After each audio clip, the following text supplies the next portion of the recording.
ringrazio che ci ha ospitato. Grazie ai nostri tecnici, Gianni Caccio alle luci, Stefano Simonelli al suono, al pubblico e agli straordinari compagni di scena. Maurizio Abeni al pianoforte e alla tastiera,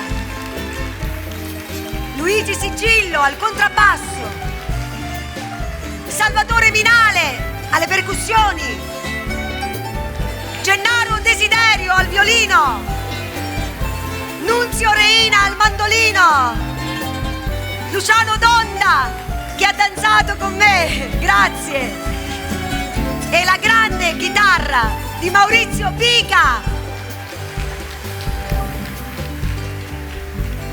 Grazie. Ecco, io questa sera sono qui e so che sono molto felice di essere qui. È stata una serata particolare per tutti noi. Così, piena di sorprese anche per noi stessi. So che questo premio Troisi appunto è dedicato in quest'anno in particolare ad Anna Magnani. So che c'è una mostra meravigliosa, io ho già visto il documentario bellissimo di Anna.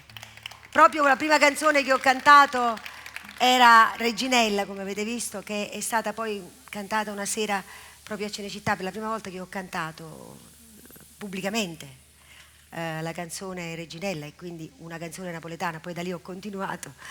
È stato proprio una sera a Cinecittà in una manifestazione dopo 10 anni che lei era morta, insomma, ed era in suo onore. Io fui chiamata a cantare per sostituire qualcun altro e da lì poi cominciò un percorso di musica, quindi un po' mi ha tenuto a battesimo e quindi dedicato ad Anna,